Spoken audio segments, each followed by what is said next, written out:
Well, we don't quite know what's going to happen opening day. Zach Denzezo, Cam Smith, or both. We do know that more than likely a couple relief pitchers will start on the IL, which will open the bridge for, is this the way, the VanWey? Well, I've got my friend Dawson Eiserloh from Louisiana to talk sports, to talk Astros with us. Let's get going right now. Jainer Diaz, this is On Astros. Hello and welcome to Locked On Astros, your daily Astros podcast. Here are your hosts, Eric the Man Huysman and Brett Htown Wheelhouse Chancey.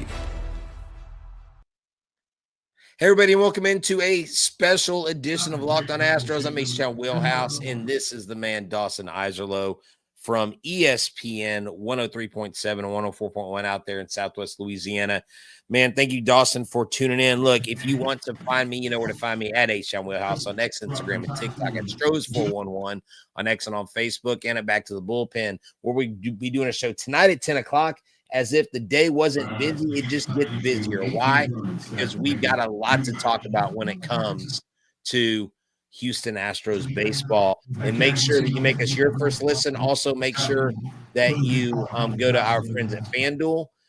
Today's episode is brought to you by FanDuel. Right now, new customers can get $200 in bonus bets when your first $5 bets wins.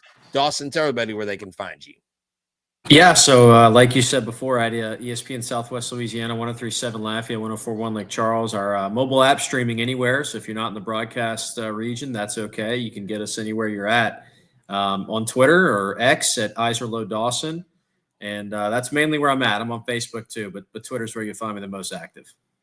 Man, that's awesome. You know, thank you for tuning in. I know last time you were here with us, the people really liked what they heard, what you had to say. You know, we've got so many things to talk about. Is it going to be USS Cam Smith in the great city of Houston, in the Bayou City? Is he going to dock his ship in Sugarland, or is it going to be Corpus? I mean, look, I'll tell you right now, Zach or Cam, let's just get started with the obvious. We have got a battle of two guys that really look to make a difference in this 2025 season. And if you want to, I kind of want to start with Zach Denzezo, because Zach is absolutely killing it at the plate. What do you think about Zach Denzezo? And some people are saying it's a better chance at batting .415 in 16 spring training games with 1138 OPS, with 2 home runs, 7 RBIs, 5 doubles, that he may be a more surefire bet because he's a little bit closer, has some major league experience. What do you say about Zach's chances? Yeah, I think Zach's chances are probably greater, like you said. A guy who got a little taste of the big leagues, albeit maybe, wasn't the best debut for him. It's interesting, the parallels, both guys who played some third base that you're going to put maybe a little bit out of position. But, Denzezo's bat is certainly speaking for itself right now. The injury scare seems like we're past that, especially goes out today, goes 3 for 4 if we were worried about it. Probably we'll have a little less growing pains with a guy who's gotten a taste in the big leagues. We know Cam's going to have some of those. And ultimately, what I think this could also come down to is we know how selective major league teams are about manipulating the service clocks. And so, the opportunity to push Cam Smith back just a little bit and get some extra control is probably going to be pretty appealing to him. I did bring it up on week. Like, I think it's less of a concern given that he's 22 instead of, one of those 20-year-old prospects where you're thinking, okay, do I really want to risk having to sign this guy to a major long-term contract at age 25, 26, as opposed to 28, 29? It's a big difference. So that's where you get like the Juan Soto aspect where like there was some hesitation there, but ultimately, they decided to go ahead, and Juan Soto's now, a billionaire because of all that stuff. But yeah, I think it might just be the path of less resistance to go with Denzezo early, since they're both lighting it up. But look, Cam's obviously got the higher ceiling, so that's going to be tempting as well. Yeah, and that's the thing. I think right now, to be honest with you, I think Chas McCormick's days are numbered with the Houston Astros, if I'm being perfectly honest. I mean, this is a guy that you continue. Someone's like, well, why don't we let him get his head on straight in AAA? I'm like, we really don't have that luxury, Hey, I'm getting some background noise from your end. I'm not sure what it's coming from, so But yeah, so it's just one of those things where I think Chaz's days are numbered. I don't know if Jake Meyers' days are numbered just yet, but I think they're going to give Chaz enough like rope to where he actually plays himself out of the job. And then I think that's when they bring Cam Smith up. Dawson's working on some technical issues there on the other end. What do y'all think about Chaz? What do y'all think about him starting in AAA? There you are, Dawson. You're back. Sorry about that. I was catching the background noise, and I didn't want your voice and your opinion to be drowned out by background noise. But I don't know if you could hear what I was saying about Chaz. Yeah. I just think he has one minor league option left, meaning this year. You put him in AAA, but if he hasn't put it together at this point, the question everybody's asking, is he going to put it together? And why would you stifle a guy like Zach Denzezo, who seems piping hot and ready to roll?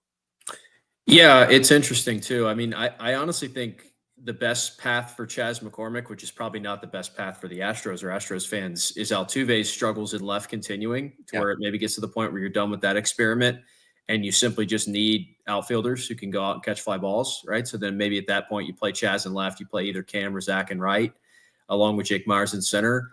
Outside of that, like if Altuve is able to put this together, which I think, it's been a rough week for that type of conversation, but I do think largely it's going to be okay. We talked about it a lot this offseason. Like it was going to be whether or not 2022 Chaz or 2023 Chaz we're going to show up. And, the problem is it feels like the Astros might have found better options before they even had a chance. It was probably going to be a little bit of desperation to let him roll out there and get 30 games worth of at-bats, because at that point, like we know this is a competitive division. Like you don't really have time to mess around. Now, look, Denzezo and Smith would be experiments in their own right. And we already know what's going on in left field is an experiment too. But I don't know. It's just, I guess it's just such a long stretch last year where it never happened that the Astros feel like they've probably got a little more urgency than that. Yeah, exactly. With the Jose Altuve thing, it definitely does kind of muddy the water a little bit. Like if you had him at second base, then for sure that you're putting one of these guys, maybe you're putting both of these guys in the outfield. But again, there's only one other person that has almost as few games as Cam Smith does in like with skipping AAA and AA. And I think that was Mike Trout. And Mike Trout even went up, came down and went back up, but he did jump from AA. And the list of people that have done that is very limited. And the thing I think we need to think about is if we are serious about keeping a championship window, quote unquote, open, or we want to be competitive, the last thing you want to do is take your most prized prospect that you just got for one of the top 15 players in Major League Baseball and throw him to the wolves, because it's not going to be the same. Oops. Sorry, that's my timer. It's not going to be the same when he gets to the major leagues in that opening series. It's going to be a lot tougher grind. And I'm not saying he can't do it. And nobody is sliding Cam Smith. We just want the Astros to protect their assets. Yeah, no, it makes a lot of sense too. It's funny. Like I had Leah Van on the show today. She just wrote a column about Cam Smith's year at the Cape Cod League and kind of how he changed his approach. It led to his senior season or his sophomore season at Florida State, which ended up being his last year. And it was like a flip of a switch. He goes from a guy who hit in the low 220s in his first year to all of a sudden hitting near 400, being an All-American and an 11th overall pick. And then he turns that into a hot summer where, I think it's crazy to remember too, like the way the calendar works. Cam Smith played in the College World Series in June and, got drafted shortly thereafter and was, in the minors for 3 months, and the season ends. So Cam Smith's got less at bats, even in the minor league level, than almost anybody in your entire system. So that's why it's been startling how effective he's been. But it is something we have to remember. Like these are spring training. you got a lot of pitchers who are working on their own stuff right now. They're not trying to get Cam Smith out, if that makes sense. So exactly, take those numbers with a grain of salt. And see, here's a take that I disagree with. I'll kind of talk about it. I'll mention it, but then I'll give my rebuttal after we hear from our sponsors. But Astro here says, send Denzezo down, man. He's a bad player. I mean, last year he had his shot. We should let Cam Smith have his shot now. Okay, well, I will definitely respond to that here in a second when we talk about our friends here at Upwork. And look, our sponsors, we take them seriously. We hope that you guys really do check them out. Right now, visit Upwork.com to post your job for free and connect with top talent. Scaling your business requires the right expertise at the right time. With Upwork, you can find specialized freelancers in marketing, development, design, and more. Experts ready to help take your business to that next level.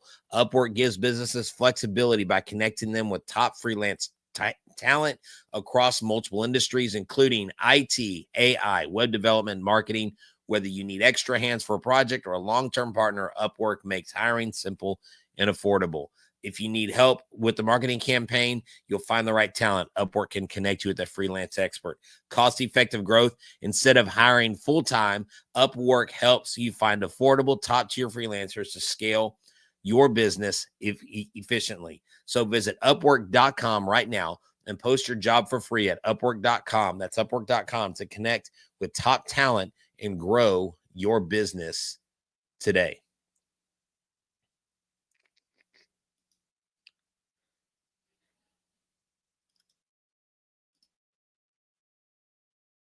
When the game tips off, the NBA action is just getting started. There's no better place to get in the action with FanDuel, America's #1 sports book.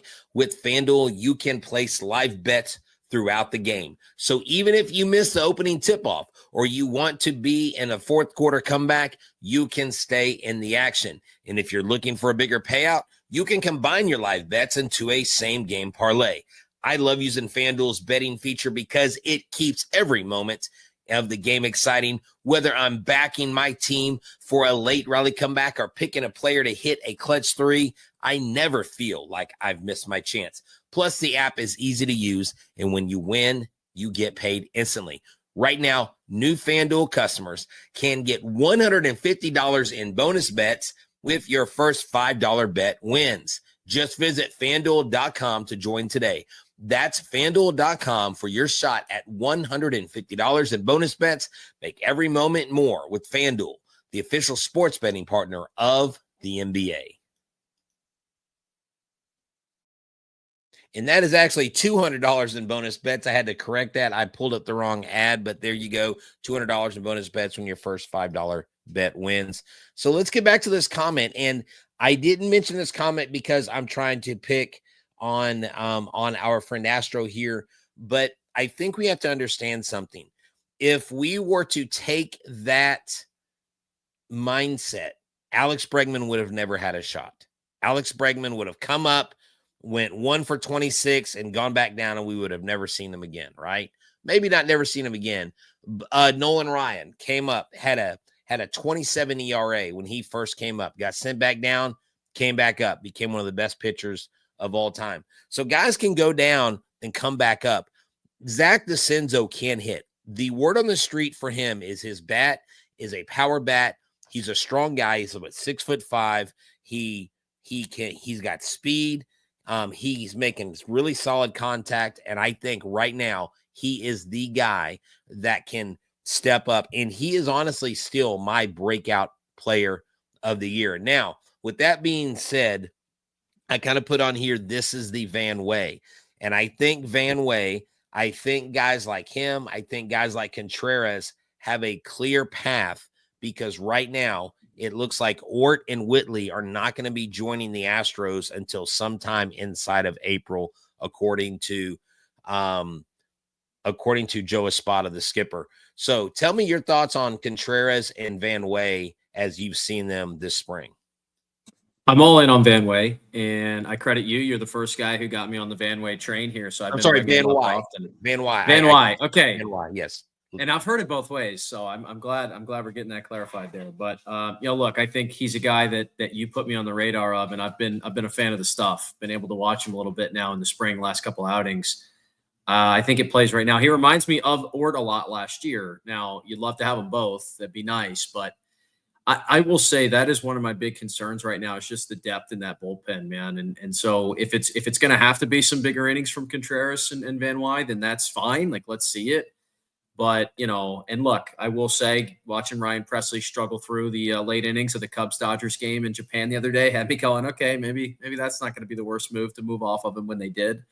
But I just don't know. There's not enough arms that we know about. Now, maybe, again, like this front office has been great at finding guys that we didn't have a whole lot of data on and turning them into something. Right. And I also really wonder, like, they seem set on the idea that Lance McCullers is still a starting pitcher, but where does he factor into this? Do the innings you get from him, is he a bridge guy? Is he used almost as an opener? Like, I don't know what their plan is there, but I know you have that to, as something for us to talk about a little later on. But I just wonder how you're going to piece together. You got a lot of starters right now, and the Garcia setback maybe complicates things even more as well. I'm struggling to kind of see how you're going to piece in that 6th and 7th inning in a game where maybe you get a short start from a starter. That's the stressful area for me right now. Well, and that's where I think VanWey can come in and do that, because last year he was 9-1 in a Space Cowboys uniform. He was a starter. These guys are used to piggybacking. You can bring him in. Contreras has pitched really well. I mean, heck, Josh Hader got a 4-out outing and got the win in his latest game. We've got the arms in the bullpen. I don't think getting there is a problem. I think getting there is a problem if your starting pitchers are only going 4 1/3 or 4 2/3. I think if your guys are going like a solid 5, between 5 and 7 innings, that really bridges the gap right there. And I kind of teased earlier, I was going to ask you, and I forgot to mention this when we text earlier, but I wanted to see if there was anyone besides Zach Denzezo that you would say would be your breakout nominee. In other words, a guy to hit the scene. Maybe he's been on the team, but he really hasn't done much the last couple of years. Is there anybody that you're looking at that could make some noise, maybe a dark horse in that area? Because I'll tell you right now, I think my breakout position player is going to be Zach Denzezo, and that doesn't take anything away from Cam Smith. And I think that my pitcher is probably going to be Lance McCullers Jr. You know why? Because I think Lance McCullers Jr. could possibly win Comeback Player of the Year. I would love nothing more. I've said it too. I talked about it on the show this week. One of the biggest things for me with McCullers is that he's almost as important to this team in the clubhouse as he is on the field. But at some point, the way, sports at the highest degree work, right? Your leaders have to be your producers as well. It's just only so much of a leadership role Lance McCullers can have when he's not taking the bump every 5th day, or at least in some form or fashion. Like, I think, we cover the Pelicans, and they've gone through this with Zion the last couple of years. Like, when he's not out there, how can he be developing his leadership skills? Like, how do you lead when you're not a part of it? And so for Lance to at least be a factor on this roster, I think that helps a lot, because we've talked about it, with Tucker departing, with Bregman departing, there's a leadership role that McCullers and Altuve are the last 2 guys that have been there long enough to have, brought the old guard in with the new guard. And so for him to be a factor on the mound in some form or fashion, I think is critical. The funny thing, that my offensive breakout player, and my guy Kevin Foote wouldn't believe me for saying this, he's not a fan of this player. Can Jake Myers offensively be more like the Jake Myers we saw at first when he started to break out? And I mean, look, Myers came up with the idea that he could be a plus offensive piece in addition to a great defender. It hasn't worked out that way. And, quite frankly, he's still on this roster because of how good he is with the glove. He's had a decent spring as well. He had another homer today. Like, he did. Jake Myers, if you get something from him offensively, it's also a bonus. So that's something that I think is free and easy. He's going into a season without a whole lot of doubt in his spot, because he knows, look, he's really the only guy that they know for sure can catch fly balls right now compared to all the other experiments that they have out there. So if you get something with the bat from Myers, I think that could really kind of change your fortunes as well and put less pressure on the corner guys. If Jake's actually, look, he doesn't have to hit for a 950 OPS. If he's just a plus offensive player compared to what he's been in the past, it could be a big boost for you. Yeah, exactly. And that's why Eric said Jake Powers, kind of like Austin Powers, like, oh, groovy, baby. Come on now. Can we get a helmet that fits the guy, though? Golly. I'm like, what is the answer to that? Do we need to give him a helmet like Dark Helmet from Spaceballs? That's what I'm wondering about the helmet thing. That's the only thing. Like, Jake, if you hit 240 and keep your helmet on, I don't care about the home runs, okay? I'm being serious. He wants the hair. He's got somebody who does his hair a lot. Somebody, but look, man, it's all good. I mean, at the end of the day, as long as Jake's here, I do need him actually contributing. But before we go any further, I'm going to share with y'all something cool that we have going on with Locked On Network. It's called the Bracket Breakdown. Check this out. The NCAA tournament is here, and so is the Bracket Breakdown. Locked On Podcast Network and Amazon Fire TV channels are teaming up to deliver NCAA tournament coverage like never before. Watch studio shows featuring former players and Locked On's local experts as they guide you through every upset, buzzer beater, and bracket matchup. Stream it all for free on Amazon Fire TV channel. Search Bracket Breakdown to see it all for free. It's your team every day. That's right. No matter the school, no matter the location, no matter the region you're cheering for, Locked On has you covered across the landscape here. And there is somebody in here. He put Wheelhouse Jr. And I was like, wait, you are not my son. He said, okay, now he's Wheelhouse fan. Look, I'm just giving you guys a hard time. I'm not super worried about that. But I do love, hey, let's take a second to talk the bracket. My son actually has McNeese, not just they won this game today. He has McNeese going a little bit further. And that's kind of big news in Louisiana. Now, I know the coach is on his way out, it seems like, on the NC State or somewhere from what I heard on the TV. But they're looking to make some noise. And then, we had some games today in Texas. Texas lost, Texas A&M won, U of H won. So the bracket so far for a lot of people hopefully isn't busted. Were you surprised by McNeese State's just strong performance in the first round, or was that to be expected? Yeah, I mean, I was definitely surprised. I was more surprised how lost Clemson looked. I thought it was a Clemson team in the ACC that was going to put up a good fight. And so I didn't pick McNeese to win the game. But, yeah, very familiar with that team, seen them play all year. They've got a chance, though, man. They've got the talent to do it, and that's never been the doubt. It's also interesting. You mentioned Houston, man. The Cajuns are getting assistant coach for Houston. Quantas White's going to take over the Louisiana Raging Cajun program, but he's finishing out the year with Houston right now, so there's a lot of Cajun fans that are kind of rooting for Houston as well. And, I mean, hey, they're a 1 seed. They're 40 minutes of hell is what Houston puts you through when you play them, so I love watching that team, and they've got a chance this year.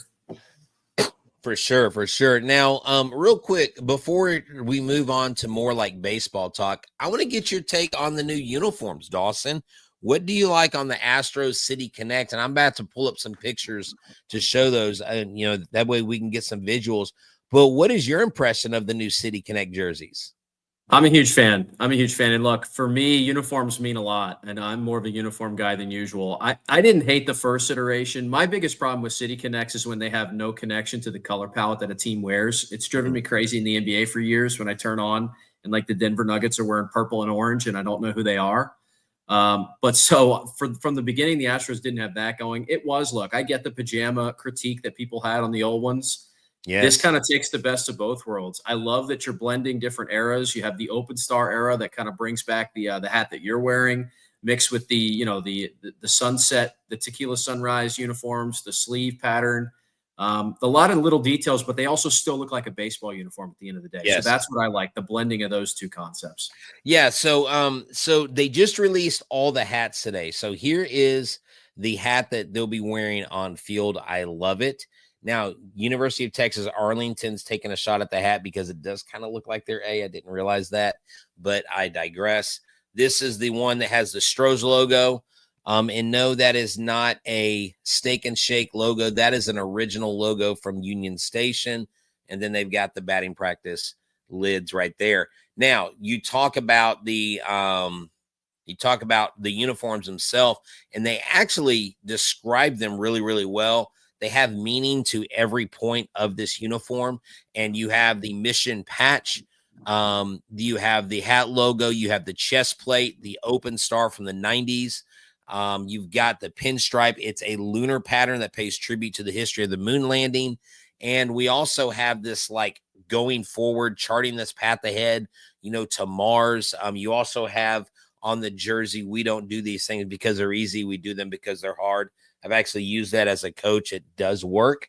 But I'm excited. It's going to be City Connect, Space City Mondays, or whatever they're, calling it.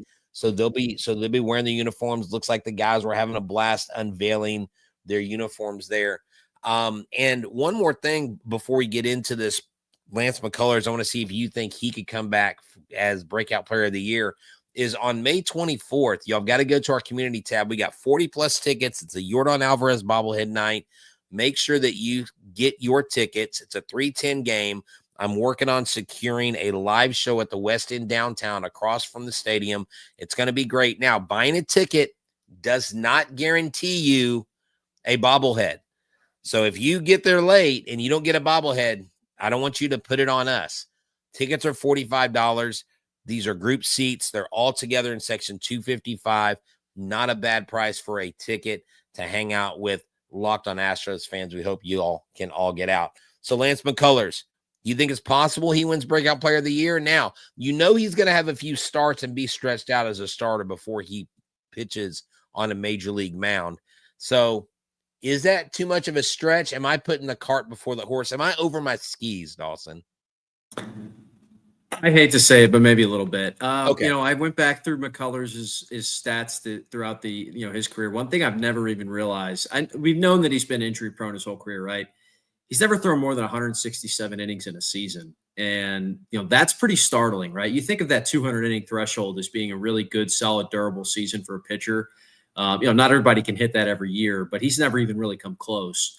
So, that coupled with the fact that it's been 2 years, I think Breakout, look, certainly Comeback Player of the Year. I think if people understand what that award, entails, and you talk about kind of what he's been through, he's going to be a good candidate for it if he makes an impact at all. But my target for him, 100 innings, I think would be almost a dream season. If you can get 100 innings out of Lance McCullers in any way, shape, or form, I don't know what their plan is too. They haven't been very clear about it. Is it going to be like, hey, he's going to be a starter, but we're going to let him skip starts? Maybe he's going to throw every 10th day instead of every 5th. True. Are they going to try to work him into a modified, I thought about, do they use him as an opener where he throws 2-3 innings as opposed, or are they just going to let him loose? Are they just going to try and let him go back to the way he was? I think that would almost be a little silly given how much problems he's had doing that, but I wonder what their plan is. Well, I will say this, Dawson, and that is a valid point. But if he's ahead of schedule right now, then why not? Hey, someone says Joey Gallo might get Player of the Year as a pitcher. Hey, bring Joey Gallo, put him in an Astros uniform. I don't know that we have the room. I'm kind of joking about that, but I am morbidly kind of curious about seeing Joey Gallo on the mound because he used to throw 100 plus miles an hour. But the thing that I know about this season, Dawson, coming up is it's going to be one of the most fun-filled seasons we've had since 2017. And I say that with zero trepidation because I think the plot is thick. I think the storylines are many. And I think the Astros, they are in a situation where they could win 75 games or they could win 95 games. I mean, you have no clue which way this season is going to go. We have to stay healthy. We have to get better in one-run games. I mentioned that in a previous podcast, 17-28 last year in one-run games.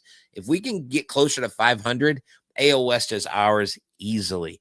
I mean, the Rangers already have a pitcher with a broken wrist. So, I mean, the injuries plague that team and that pitching staff.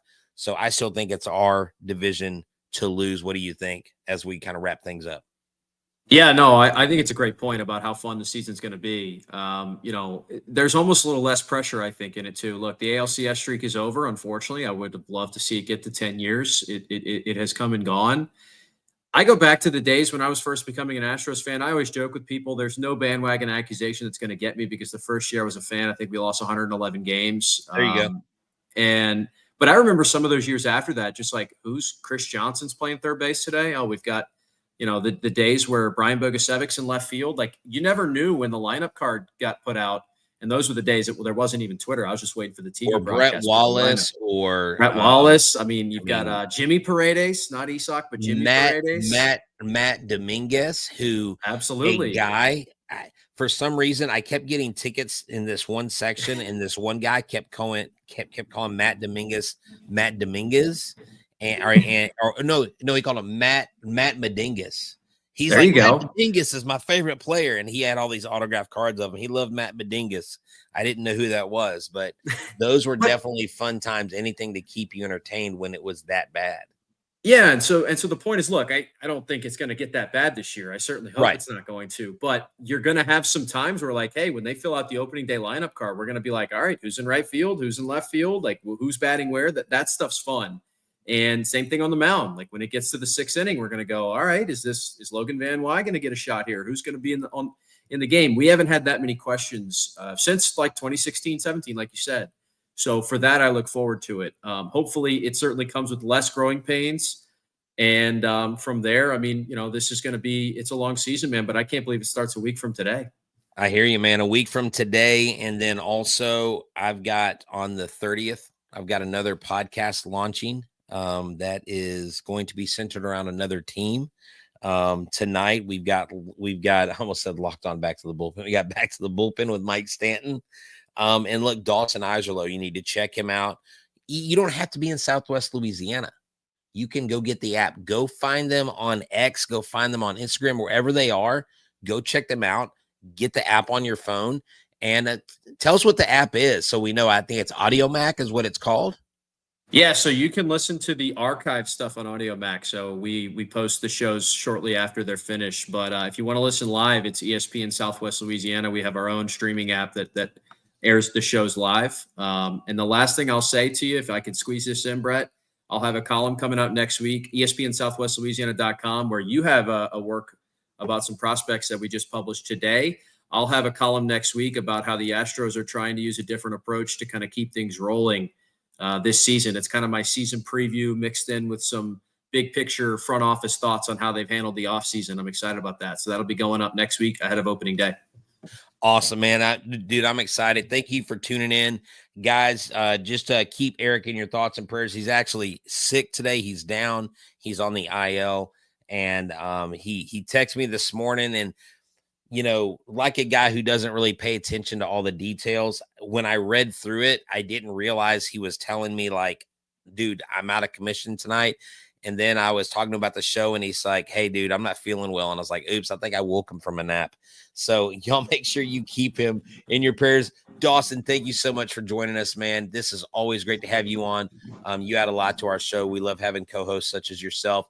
And again, guys, go to the tab, buy your tickets. Once they're gone, they're gone. 2 weeks before the game, I believe week and a half, they're going to cut the sales off for that section. So if you want to sit with us, you want to go to the game with us, and hopefully we can get it lined up to do a live podcast before the game at the West End downtown. I've got to work out the details with that, but I'm pretty sure they're going to do us a solid that day. So look, guys, we're a week away, and Monday and Tuesday we have some Space Cowboys versus Astros.